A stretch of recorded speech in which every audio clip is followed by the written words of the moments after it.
This week on the Reality Testing Podcast. It is no wonder she got catfished. I mean, that's just like a recipe for being catfished. Is you're desperate and lonely and you're looking online outside of your traditional community for someone to connect with and find it, and someone took advantage of her in that. They want stay-at-home moms that are desperate for identity, that are desperate for a little extra spending cash, and they don't, sort of understand what they're signing up for. You can tell it's a cult by how they treat you when you leave. Yes. And the way that they have treated, from what I'm gathering, Christine's mom, when she said, I don't really believe in this, I'm leaving, and they totally excommunicate her, don't let her be a part of her daughter's big moments, that's it. Yeah, it's giving cult, right? Yes, very much so.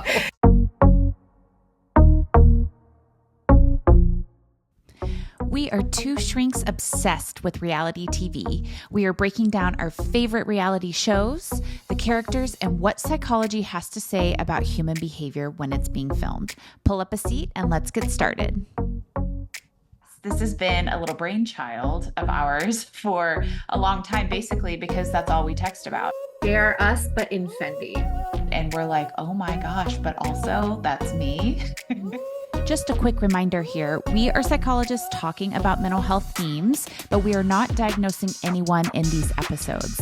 This show is for educational and entertainment purposes only and should not be considered mental health advice. If you're experiencing a mental health crisis, please contact 988 if you're here in the US, or seek local support wherever you are. You can access additional resources at realitytestingpod.com/resources. Welcome to the Reality Testing Podcast. I'm Dr. Quincy. And I'm Dr. Megan Johnson. Very nice to see you again. We have been hard at this, but I think we're about to take a little bit of a break. Yes. From recording for the holidays. But before we do that, we definitely need to talk about Sisterwives. So we've talked about kind of like the family structure, all of their financial mess, the ways in which, TLC sort of monetized on that, Cody and his self-centeredness. But now I think we got to talk about the wives, because we're leaving too much on the table if we don't. Yes, agreed. And this is what's like really fascinating about it to me, is like who gets themselves into this relationship and how are there four of them? Totally. So I think I've kept up more with Sisterwives. So I think what we should do is I am going to introduce a wife and I want your hot takes. Okay. Some, might be based on the parts of the show that you've seen, and others might be like, this is what your impression is. And then I will come with what the internet sleuths have dug up. Yes. How does that feel? Feels very good. God bless those internet sleuths. I know. I mean, this is where I get my news, if I'm honest. The depths of Reddit. Yes. And it's some Reddit hole is what I call them. Which, by the way, you and I have also connected on a Reddit hole of Brittany Dawn. So she is not reality TV, but she is a hot mess express. And so we might have to do a whole episode, because she is reality TV gold. Yeah. She's just not on TV. No, she's not on TV, nor should she be. But there's so much there, and there's so much just below the very flimsy surface. Yes. And I would love to. And it touches on so many things that we love. Yes. From just like bad financials to like icky imaging and fitness. Yes. Ugh. Yes. Let's get into it. We'll put that on our back burner to eventually Sounds do good. A whole episode on Brittany Dawn. Yeah. Okay, so let me introduce one of the wives. Are you ready? We're going to start with wife number 1, Mary. What are your impressions of Mary? Mary. So many impressions. I'm trying to sum it up into one word, but God, the only thing that's coming to mind is pathetic, and that feels a little too pejorative, but like I just want her to stand in her own truth. Yeah. And leave, really. Like she's wanting him to want her, and he doesn't want her, and that's hard to watch. He's mean about it. Oh, he's so mean. He's so like like, you and I will never have what you want. And then also in his interviews, he's saying things like, I won't leave. But, she has to leave. And so it gives you the impression that actually he's being super mean so that she will leave. Yes. So that he doesn't have to do the brave thing of ending the marriage. Yeah. It's like the person who cheats in a relationship, and it's like, well, if you didn't want to be in the relationship, why don't you just leave? They just do something egregious so that the other person leaves. Yeah, totally. But throughout the years, she has sacrificed so much, and there's such like loss in her story. Yes. Starting with the infertility, like obviously having a lot of children is big to these folks. And she could only have the one child and really struggled to even have that child. And I wonder if he resents her in some ways for that. Like, does that have to do with him seeking out other wives? I think that truly being in a plural marriage was a part of their FLDS faith and the church that they were a part of. Like, that was in a recent episode, one of them in the interview said, like, that is how you get to the version of heaven that we want to get. So like, you have to have multiple wives according to their theology in that church. So I really do think that it was like, Mary was on board with this because it was a way for her to have, this like celestial afterlife. But then there has to be this very painful experience of her only having one child, knowing that she wanted more, and then these other wives coming along and having 5 or 6 children, kind of wham bam, right? And so she's living in this home with these constant reminders of other women who can have children while she cannot. Yeah. And how painful to live your entire marriage like that. Oh my gosh, how painful. I'm thinking back to my own fertility journey, and like, if I deeply appreciated that in some phases of IVF, I appreciated that there were creators out there that were like walking people through their process and this is what's going on, because in a lot of ways that like shored up my nervous system, right? I was like, okay, so when the doctor says something like this, I won't fall out on the floor in shock, right? At the sticker price or how long that's going to take, like, it was helpful. And then there's also other seasons of the IVF process where I had to like mute people. I could not hear anything because we had just gone through some devastating loss or something was going on during that period. And this was not in my home. Yeah. Right? Yeah. I'm even thinking, I am a stepmom. And so my partner had another partner and had 3 children from that marriage. And it was even painful for me to be in a home with him who has had children with someone else when that was something that I couldn't do. Yeah. And that's not even happening like concurrently as it is with Mary. No. Yeah. And that's with a really great relationship. And that, right? Like there were so many things that were painful just because they were painful. Yeah. But to have to live with that pain, to have to live with even that giggling baby, right? It's just heartbreaking. So I have a lot of compassion for her and like where she kind of ended up. Yeah, and even in like the current season of life that she's in, like, yes, that must have been so challenging during like the childbearing years where her sister wives are having kid after kid after kid and she's not.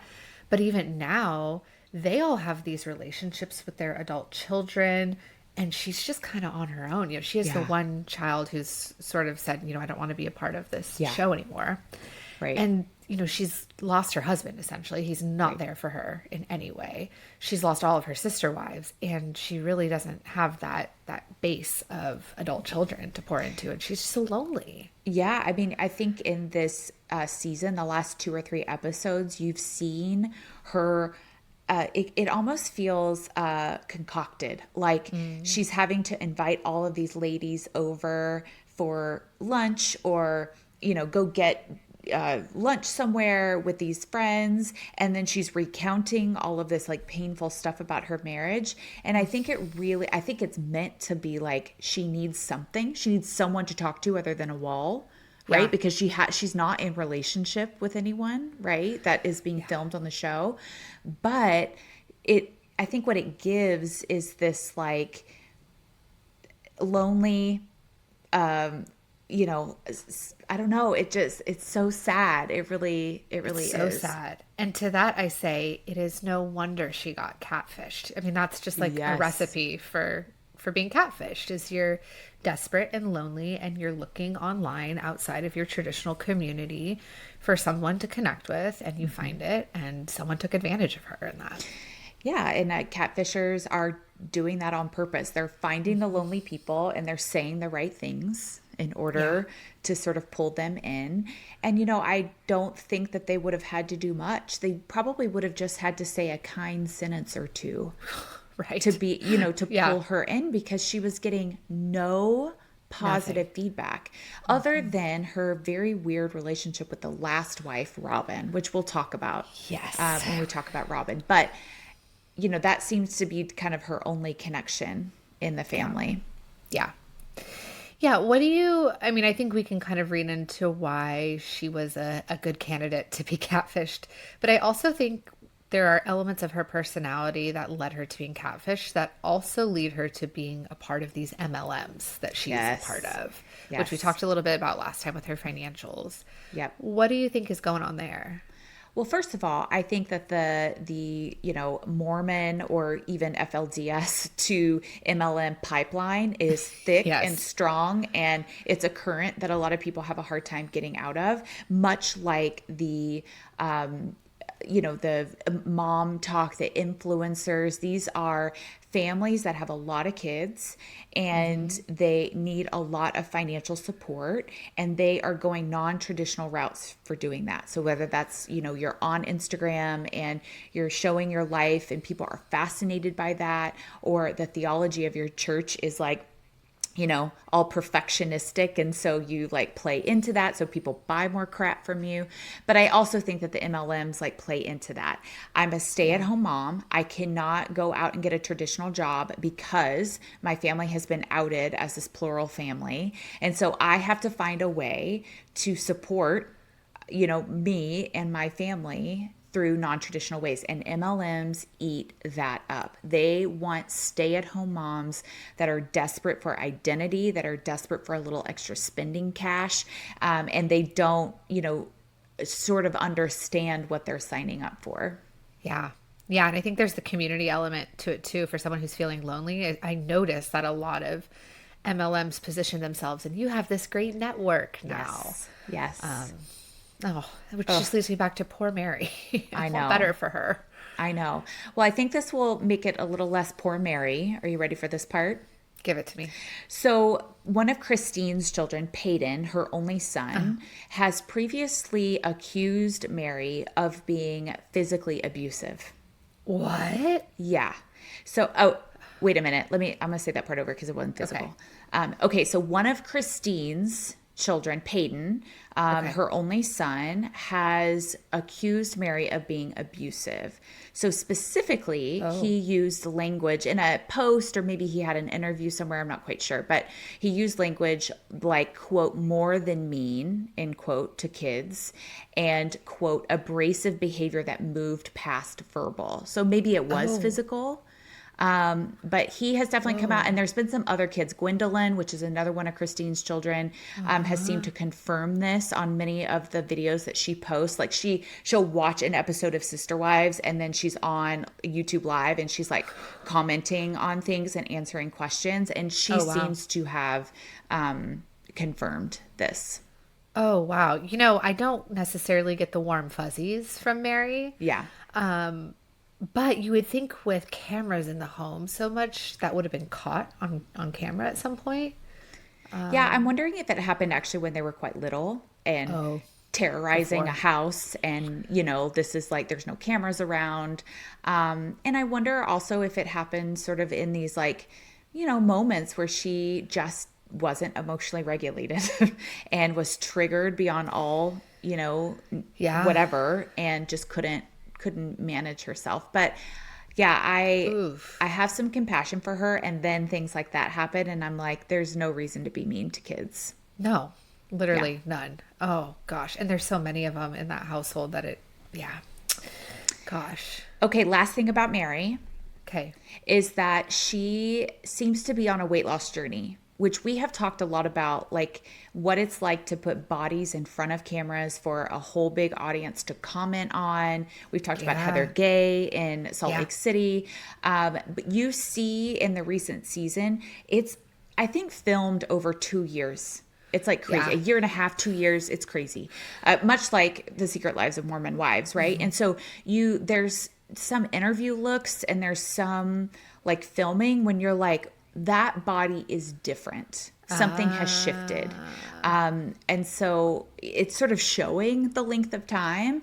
But I am interested in that for her because, you know, there's always like a little bit of a glow up that happens after divorce when you're back out there in the world and you're dating and you're trying to figure out who you like. You're trying to figure out if you like yourself. Like it's all there. Yeah, and I think, didn't we see Janelle go on a weight loss journey like some years back as well? Yes, through a gym. She wanted to open a gym. Oh. And then, she wanted to, and she came with the numbers and the spreadsheets. This was years ago. As Janelle does. As Janelle does. And Robin, the fourth wife, wanted to open up the Sisterwives closet, which was all that like janky jewelry. And I don't think they made $67 from it. I think it was so ugly. Hideous. So Janelle has been on a weight loss journey before. And then, of course, recently she has been a part of an MLM, Plexus. And Christine has too, which, you know, they say, I think has contributed to both of their like changing bodies. So welcome to the pipeline. Oh boy. Oh my. You know, one last thing about Mary and then we can go on. When I think about all four of his wives, I can pinpoint kind of a role for each of them. Robin is clearly the hot one that he has sexual attraction to. Janelle is the finances. She keeps that family running, the CEO. Christine is childcare. Yeah. What is Mary? That might have been her issue all along. It might have been her trauma. That might have been, you know, you see like in the first season, you kind of see her like going out on this date with Cody being like, I know that you are pursuing another woman. I know that like our faith says that you should do that, that that's a godly way to live. But can you for just a minute have some compassion on what that might be like? What if I went and did that? And he straight up says, I cannot stand the vulgarity of that. That is vulgar for you to even suggest being attracted to someone else. And he is actively dating and wanting to marry and procreate with another woman at the same time. Wow. Who's 10 years younger than her. Yeah. Just every bit of it is gross. There's like 10 layers of gross. Oh, well, no wonder she's, you know, not the nicest. Yeah. Okay, so how about Janelle? Tell me what your hot takes are. The second wife. You know, I think Janelle is maybe the one that has had, I should say, past tense, some form of a friendship with him. I don't know what's going on with Mary. He's admitted that he never really liked Christine, and there's always been tension there. But Janelle, I think maybe that at some point there was a friendship or camaraderie there.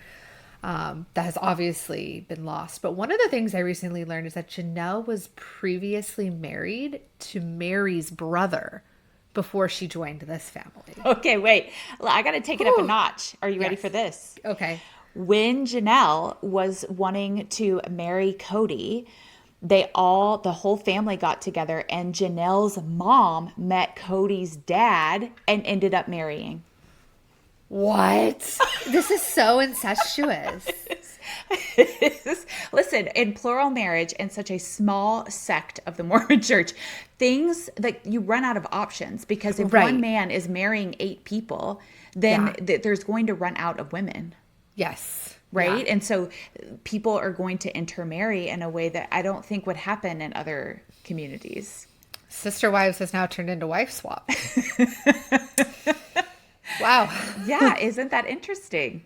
That just has so many weird things for like the brother-sister relationships of the kids. And then like, is anybody in the community off limits then? Because it seems like at any given time, we could just, and they pretend, I guess, pretend might be too harsh of a word, but they pretend to be so against divorce. But it seems like most of them are divorced. Yeah. I mean, go with me here on my tangent about Okay. religion. But one of the things that bothers me is that there's these really strict rules, and all those rules do is actually create more of a problem. So if divorce is absolutely off the table, then how come those communities end up having more divorce statistically? So like a Yeah. recent statistic came out. Oh, I wish I could quote it. I'll put it in the show notes. But a statistic came out that the national average for divorce was Yeah. somewhere around 40%. Okay. Yucky. But at least 60% of marriages are making it a lifetime. More than half. More than half. In the Christian church, 45% are making it as opposed to 60%. It's reverse. Yes, it is. Like your odds of getting a divorce are higher if you are a part of a restrictive group that says you can't get divorced. Yeah, you're more likely to divorce than not. Yeah, because I think it has something to do with like the way in which these marriages start. Like the rules of dating, the rules of engagement, the what it all has to mean. And so I don't think people are truly picking great partners for themselves. I mean, this is my story, right? I was sort of assigned someone in our church, and he met all of the criteria, check, check, check, check, check. On And paper. so that he was the person I needed to marry, right? It as if God had ordained it, right? Yeah. And turns out like no one was concerned if we were attracted to each other. No one was concerned how my life was going to have to change because of his huge career, right? That was only going to get bigger with time. Like no one cared about any of that stuff. And I think that that's happening in a lot of these groups too. It's just about plural marriage. It's just about doing what you think is going to get you into heaven. And then turns out you're a really bad match. Yeah. Oof. That's so sad. It's Yeah. so sad. Yeah. So Janelle was sort of the level-headed, business-minded person. What do you make of the fact that she then, in this recent season, sort of discloses that she's actually leaving the marriage with less than Mary and less than Christine? She has next to no assets. Yeah, I think one of the things that I see in Janelle is this real commitment to the actual faith part of it. Whereas Christine's like, take it or leave it on the actual religion part. Right. I don't get this like overtly religious sense from Cody or Mary. But Janelle does follow the religion part. And I think she had this blind faith that this was going to work out. And so she didn't look out for herself financially, which, like you said, is very shocking given she's the one with the head on her shoulders who I get the sense managed the books all these years and kept them out of the red. So that's really, really unfortunate. And that all her wealth is like tied up in that property that they can't get rid of. She's like living in this little apartment that's like, Yeah. I mean, no shade at apartments, but that's like what I lived in fresh out of college. And Right. She's got grown children and grandchildren. Totally. And that are buying homes in the town, right? Like they're saving up for down payments and are buying these homes, and all she can afford is an apartment, which I think is just adding insult to injury. Yeah. So a couple of things that have come out this season about Janelle. First of all, let me just say that in my opinion, part of her kind of getting the raw end of the stick is that she was the, third. She didn't have the benefit of Cody pushing her out years earlier, like Mary. Like Mary had to go and do something with her time. Yes. So she did. Mary Yeah. also inherited a successful Airbnb, or not Airbnb, B&B, which, there's some generational like help there that Janelle does not have access to. And also Janelle left after Christine. So the shock of Christine leaving was like, she was like, I'll give you the land. I don't want anything to do with Cody Pass. Just let me have my house. Let me sell that house and get out of here. And so she could take the money from that property and parlay it into something else for herself, right? But because Janelle wasn't the first to leave, and because she hadn't been stonewalled by Cody all of these years, she was not prepared. Yeah. And so she Yeah. was left like holding the bag, I think. Yeah, I think you're right. I think you nailed it there. And God, I just feel so sad for all these women, but I I'm know, right me back in the too. same place I was with Mary, which like how heartbreaking. Yeah. Yeah. In this season, you see Janelle like talking to her daughter, Maddie, about, will you guys loan me money to pay off Coyote Pass so Oh, that then wow. we can split it up? I can sell my fourth of the land and pay you guys back and then have a little bit of money to put into a property in North Carolina that they did end up buying. I just To saw. be out there with them. Yeah. Oh, good. Okay. Okay. That they, did do that. Now, I don't, has Coyote Pass, has it sold? I don't know where I'm at in the show, which I think is one season back. Okay. They're at the point where they're saying we have to pay it off this year or else there's something with the loan that Yeah. they default on it. Yeah, basically they take the land back and all the money that they've paid into it. Yeah. And they haven't built a dang thing on that land. What a horrible promissory note, by the way, Right? to get into. Again, bad financial decisions. Who signs this? Who is advising these people? Yes. I don't think anybody, but I mean, Janelle says in this last episode, or maybe 2 episodes ago, when she's talking to Mary, and she's basically warning Mary, like, I don't think that they have your best interest in mind, Robin and Cody. So, like, you need to lawyer up. And Mary is like, she's like clutching her pearls, like, they would never, right?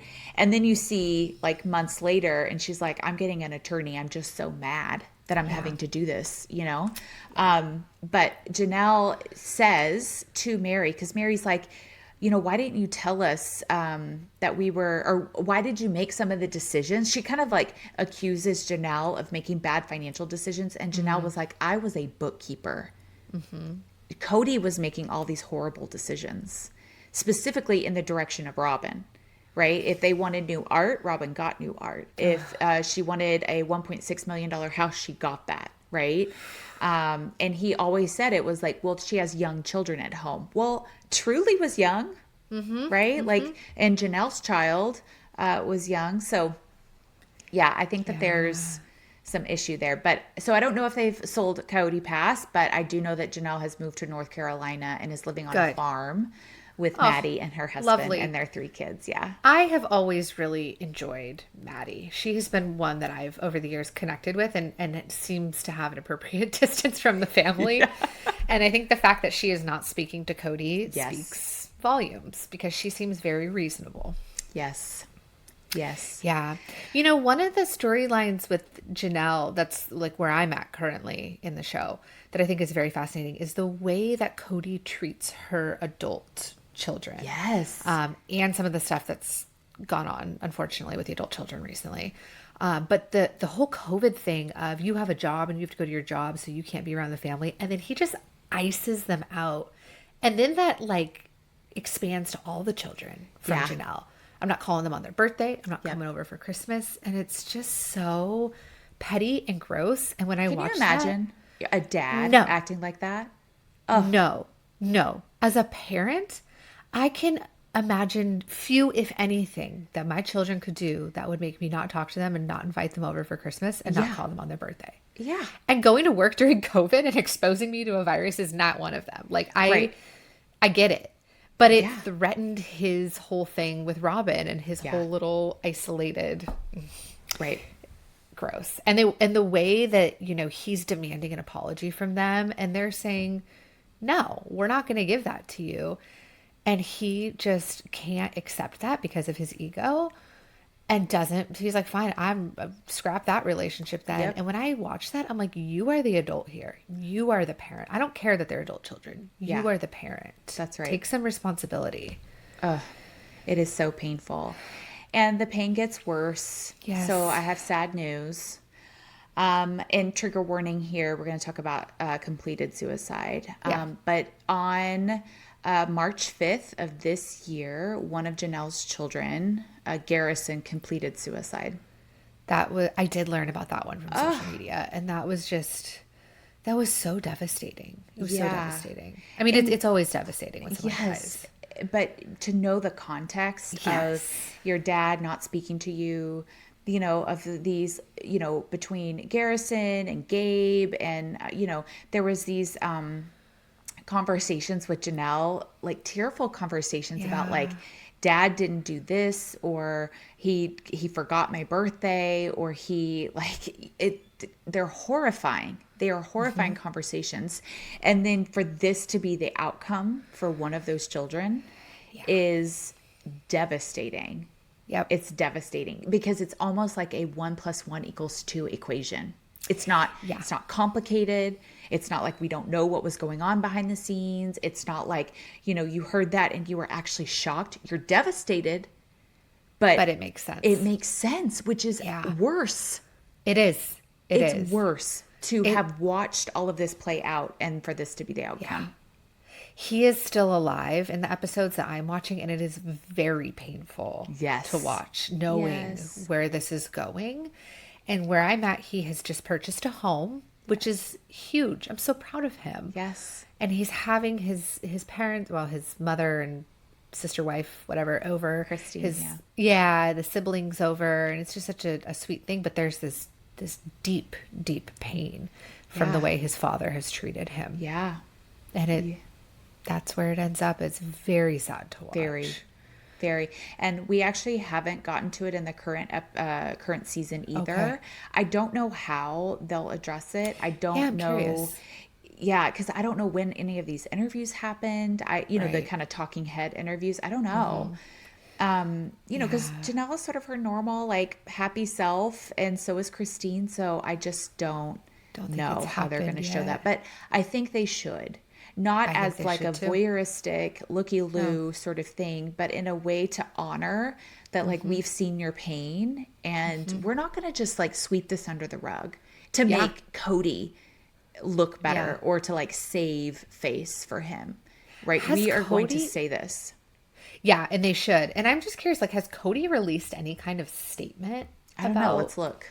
That's why I'm, like, Googling it now. Like, Cody reacts to Garrison's death. I think one of the things when it all came out that he had died by suicide is that there was some report that there was drugs and alcohol in his system, that he was under the influence when it happened, which is common. A lot of people who do complete suicide do so while intoxicated because their inhibitions are lowered. Right. And going back to this, they're a religious community with all these rules and on how to live life. I wonder, they never really talk about substances, but I just have to think, being a sect of the Mormon Church, that they don't condone drinking at all. Like in the most recent episode, Janelle meets Christine and her now husband David at a bar, and David orders them a shot, and Janelle takes it, and that I think is like her first shot ever. Oh my god! Right, like in her 50s or 60s. Yeah, they're like playing this out in front of us. So again, anything that you restrict is going to become the thing that people run to because you've restricted them from it for so long. And then it's uncontrollable because you haven't been taught how to, like, play nice with alcohol or, right? Like, how take care of yourself. This is how you get home safely. This is who you call. This is how you protect yourself. Like, and with alcohol specifically, like, so much of problematic drinking happens in private and in secret. Like, that's one of the signs that drinking is a problem, is like you're doing it alone at home. Yep. And if there is no community, there's no one modeling healthy consumption for you, or even talking about what that might be, you're forced to do it alone. Yes. So yes. Oh god, it's just devastating. Okay, have you found anything on Cody? Yeah, so he made some stupid statement about, we could have been talking more, our relationship wasn't great. Yeah, no kidding, Cody. It was almost like, I'm busy with my life, he's busy with his life, and when we connect, we'll connect. That's not a way to treat a child who's clearly hurting. Ugh. I hate that. Me too. Yeah.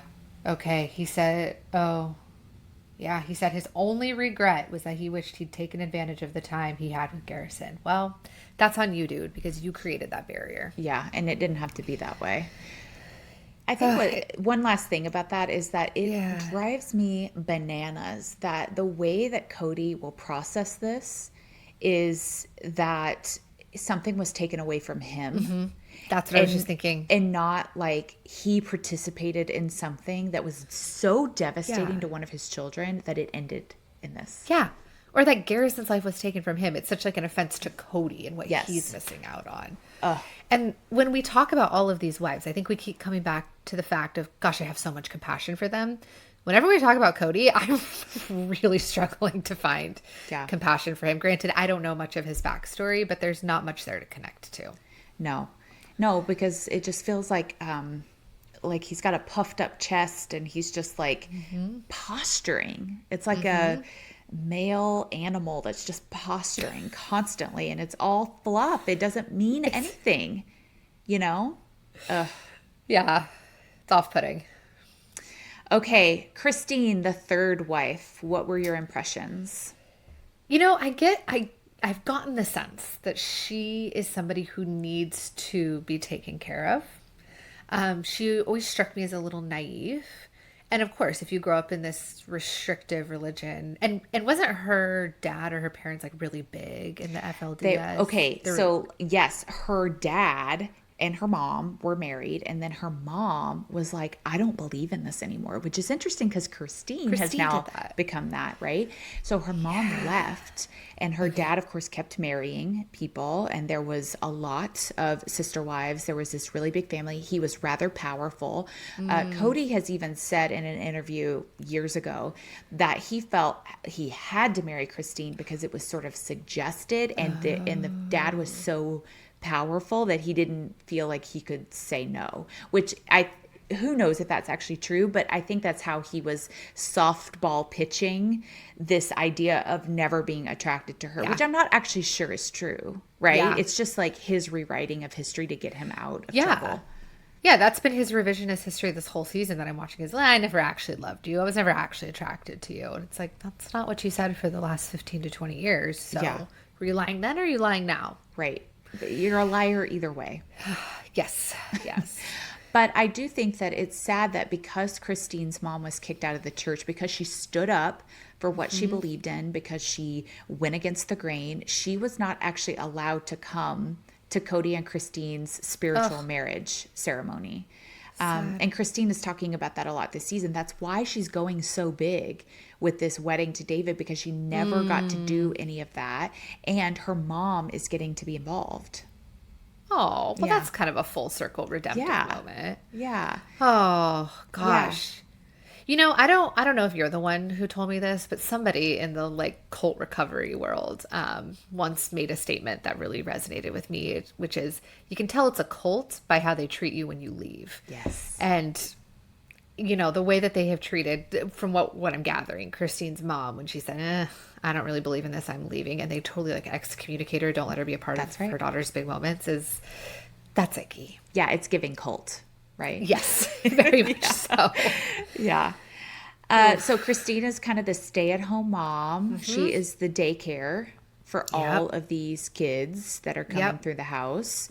And I think also has been probably the most vocal throughout the whole series about her displeasure with Cody being so enamored with Robin from the get-go. Yep. Yeah. She kind of talks about it, and there are some like painful things. So like way back years ago, when Cody and Robin were getting married, Robin asked all of the future sister wives to go and look for a dress with her. Yeah. And they tried on dresses and whatever. Years later, they're all sitting in that like interview couch, L-shaped couch. And Cody says, well, I have something to tell you. Like he was going to drop a bomb and break everyone's heart because that's what he likes doing. Yes. I have something to tell you. Robin and I went and shopped for wedding dresses before any of that happened, and I got to pick it out. So this whole thing with all of these sister wives was absolutely fake and staged, and it was just meant to protect Robin's image coming in. But of course she spends it as like, I just wanted that experience with you guys, but I also wanted it with Cody, and I didn't feel like I could tell that's not my marriage. Cody should be the one disclosing this to. Listen, bitch, you played dirty and you know it. Yeah. Ugh. Yeah. Oh my gosh. I mean, we're in Christine right now, so I feel weird bringing Yes. this up, but what do we make of the relationship between Mary and Robin? Because it makes sense that Christine has animosity Right. with Robin. It makes sense that Janelle would have weird feelings towards Robin. But then, is she Yeah. aligning herself because clearly that's where the power is? Yes, I think that we like all have two responses to threat. One is we react to it and we fight it or we get the hell away. And the other is we fawn. And we get closer to the prison guard that is going to, right, like slip us a little piece of bread when we're starving. I think it was such a deeply ingrained survival response from Mary. She knew that Cody was way in love with Robin and that she had very little chance of actually having a relationship if she did not befriend Robin. Yeah. And the other two either didn't have that awareness or weren't willing to play that game and said, Yeah, or they just had a different kind of internalized response, right? Yeah. I fight against that. I want to like tell everyone that like that's unfair, right? Like I'm justice oriented. I just like have to say it out loud. But Mary goes the fawn route. Again, I feel pity for her. Yeah. It's pitiful. Yeah. Yeah. It is. So in the recent season, Christine has met a man, David. We have buried the lead here because we talked about that earlier. But they only Do we like him?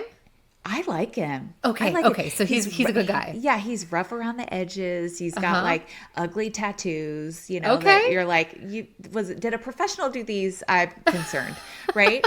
But like, but he's just blue collar goodness. Okay. He's a drywaller.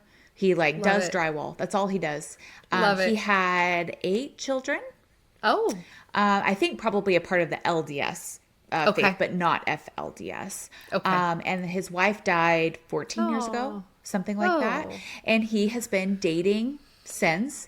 And I think the way the story goes is that he had not found anyone that loved kids and loved a big family and could kind of step into that role in a way that they should, right? Yeah. With 8 kids. So, and then Christine comes around and she has already raised everyone else's children. So of course she's going to be motherly to these kids, Oh, how lovely. Yeah. Okay. Another full circle moment. Yeah. Now don't disappoint me, David. Okay. I know. Because I hate making predictions of whether someone is going to be great. And then 3 seasons from now, they break my heart. And I am so embarrassed that I defended them. So David, do not let me down.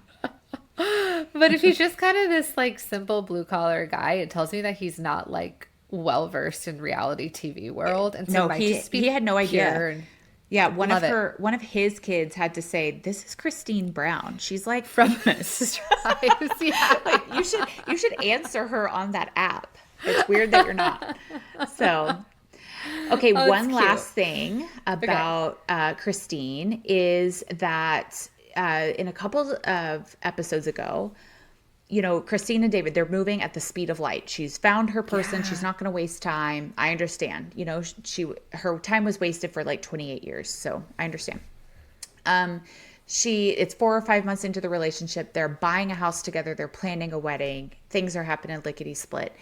And you see Isabel, one of Christine's kids, give an interview and ask her mom, is he going to try to replace my dad? And then later, you see Christine doing what Christine does best, holding feelings. I understand. Of course he wouldn't. He's going to be whatever you need him to be, a support, a listening ear. Like she's doing what I hope I can do for my child one day, right? Just holding the space.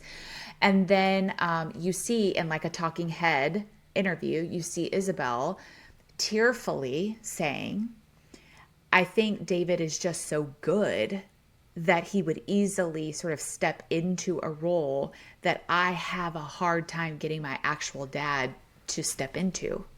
Oh. And so that's what I'm worried about, is that I have to fight so hard for a relationship with my actual dad. Yeah. And it just seems so easy with David. I'm afraid I'm going to lose my dad forever because it's just so hard.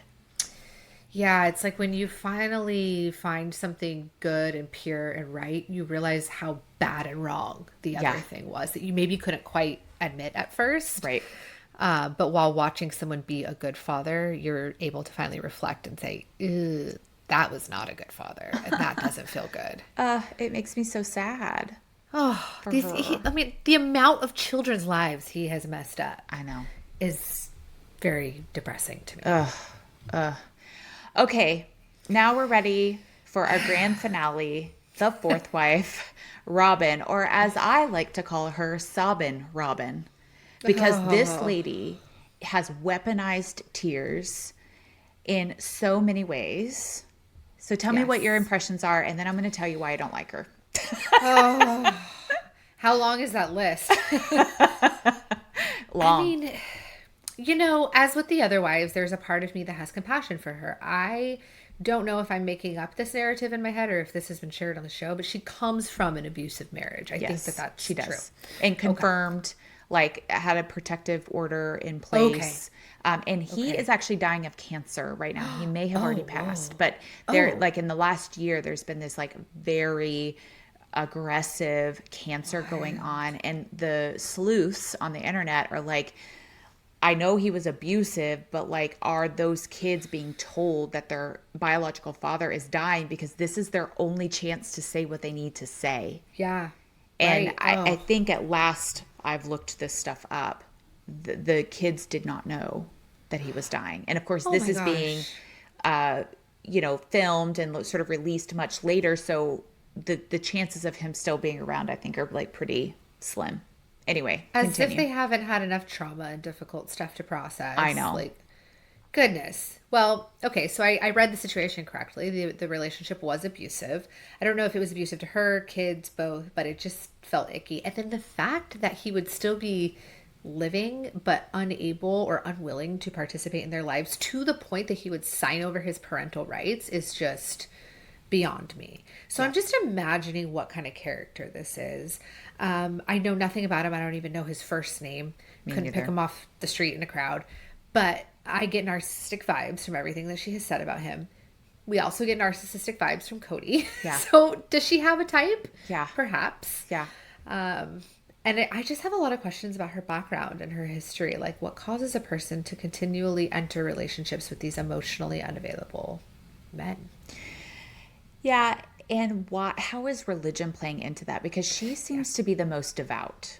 Like Yes. Janelle is faithful, Uh but huh. Robin feels like Yes. she's going to fall apart if she Yeah. does not shout from the rooftops that she believes in plural marriage, Yeah. right? Yeah. But it sort of seems like a fragile thing that she's putting forward because she's, in the words of Christine, she's never lived plural marriage because Yeah. she's had Cody's affection from the very beginning. So, what a comfort it must have been that even though he was going over to someone else's home, you knew he wanted to be with you.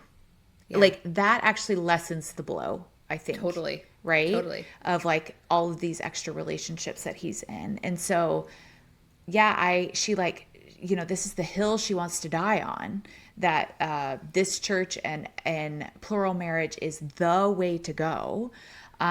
But she's actually never had to live it because in her first marriage she was the, I think, only wife, and I believe then so. in this marriage she's the favorite. Yeah. Yeah. I hate the way that they dealt with COVID. I mean, it was obvious that they didn't actually care about the virus. They Yeah. were using that as a means to exclude everybody else from their Yeah. bubble and get what they finally wanted. And then holding that against them when like the goalpost kept moving Yeah. and no one could follow all of their made up rules. And in the current season, I think it's during Janelle and Cody's like big fight where Cody storms out like a child. And Janelle says something to the effect of like, the rules kept changing. So I just told Yeah. you I'm following what the CDC says. Yeah. That's where I'm going. And like, I got it in that moment of like, there's no pleasing him or them. No, because it was actually about something else completely. Yeah. Yeah. I was going to say, this is a real kicker that Mary had the only legal marriage, right, to Cody. And then back in Vegas, Cody and Robin talked Mary into a legal divorce so that Robin could legally marry him and he could adopt her 3 older children. Yep. Yeah. Wild. And Which, the favoritism was already there. They weren't talking about that very much, right? No. But I cannot imagine what that must have felt like for Mary. That was all she had, was the legal marriage. He didn't like her. He didn't want to spend time with her. He didn't have enough kids with her. She only had the legal marriage. And this guy comes to her and says, I want you to give up the one thing you have. The one thing you have. And she did it because of that fawning, like you talked about. Had that been Janelle or Christine in that position, I don't think that would have happened. No, and I can imagine Christine saying, like, I can understand that you're upset. Mm-hmm. That you can't, legally adopt these kids, but I'm not willing to do that. Yeah. And this is about everyone's needs, not just yours, right? Like, I can see something like that happening. Mm-hmm. Mm-hmm. Mm-hmm. Oh, Robin, and it's so funny because the way that they talk about it now as the family's kind of crumbling is like, well, we don't want to place all the blame on Robin, but this did all start when she came into the family, and it's like, duh. Yeah, right. What do you think this is all about here? Right. And, I did not come up with Sobbin' Robin. The internet did, because that weaponized tear, it's like she acts like she's heartbroken, but you've actually gotten exactly what you wanted, right? Mm-hmm. Mm-hmm. You got the guy, you got the marriage, he adopted your children, they're going to inherit like everything that the two of you have. There's also been a recent scandal that okay, let me get this right. That Cody and Robin, this house that they had to buy because it was a good investment or whatever, and Cody didn't want to rent and throw money away. They recently sold it for $1.6 million. And then put in an offer and bought another home for $2.1 million. And now this is a guy who has claimed he's broke and can't pay off Coyote Pass. But you had to come up with an extra, right? $500,000, $500,000 in order to buy this new house on top of, what you had in the old house. So you don't sound broke. You just made yourself out to be that way so everyone else would contribute to this piece of land. And you didn't have to put money into it. So, so they buy this house, and one of the internet sleuths found out that Christine filed an injunction on the buying that home because he has not paid child support since she has left. So if you can afford a $2.1 million house, you could be paying for this child's groceries. Yep. Oh, wow. Yeah. So I don't know what happens then. Like, does the sale of the house not go through? Do they lose the house? Does it go through, but they have to pay her in the future? I don't know. But she filed an injunction. Yeah. What a mess. Could you imagine being an attorney on that? Because there's legal marriages, but it was with this wife and now it's with this wife. Yeah. But then there's these other arrangements that aren't necessarily legal marriages, but clearly there's sharing of assets. Right. Ooh. I know. And then there's common law marriage. Is that even possible if there's a legal marriage? I don't know. Right. And then if you have children together, there's financial responsibility there and owning property together. Right. Man. And in some states, let's say that a man has 2 children and then he gets into another relationship and he has another child. In the state of California, there is a calculation that essentially this man's income spread out over now 3 children is how it's calculated, among other things, both the mother's income and whatever. But that calculation doesn't actually expand past 4 children. So on the 5th child, so this came out with Nick Cannon. When he was having all these kids, and some of the later partners everyone was like, you must get so much in child support. And one of the partners, Bree, she was on Selling Sunset. She was like, I get nothing because after 5 kids, he doesn't have to pay anything. That's the California law. So what is it in Arizona and what is it in Utah? Right? Probably not nearly as generous as it is in California, I would guess. Yeah. But I mean, I can imagine that, because there's 19 kids 18 children and truly is the last one, I think, they might just decide that Yeah. but maybe they count just underage kids at that point. Right. So Yeah. I don't I know. need I need the girls from the Bravo docket. I know this isn't a Bravo show, but they're just such brilliant legal minds. I need them to give us the answer. We need to connect with them. We got to do. talk. We got a lot to talk about. A lot. Yeah, I mean, similarly, imagining, being this family's lawyer, imagine being their therapist. And we do see that therapist that they go to see a couple of times on the show, like, what kind of training does she have to be able to? Nothing, just shooting from the hip. There is no training to help you with this because it's not even legal. No. In most states. Like some states will look away. Yes. But it's not even legal, so there's not likely going to be training available. And the couple like therapy sessions we see, I gotta say, they don't seem all that great or effective. Like it just seems like a bunch of hokey communication exercises that you might do at like a corporate retreat. Right. It doesn't feel very therapeutic. Well, because I think to be therapeutic, you would have to say, now it's very clear there's a favorite wife and everyone is in pain because of that. Cody, what shall you do about that, sir? Yes. You got into this mess. What is your plan? Right? Yeah. And that's just not going to happen. No, it's not ever going to happen. Okay. Anything else about Sob and Robin? No, I need to stop talking about her for my mental health. Deal. Okay, so let's move into our segments. Who Let's needs do it. a dose of reality on Sisterwives? On that note, Robin, like, Yes. I think she thinks that the viewers feel sympathetic toward her and like her in the way that Cody does, and we don't. No. She gives very manipulative, actually. That is the word that came to mind for me as well. Yeah, it like feels really yucky to watch her recount things, the way she twists the story just enough that you're like, why do I feel sympathy for her? But that feels gross. It's, yeah. Yeah. Who do you think needs some reality testing? Mary. Now, I think Mary is Yeah. trying this season. She's trying to have some conversation. She's even saying some things in her interviews like, I knew what I was getting into. And to that, I gently say, no, you did not. You couldn't have possibly.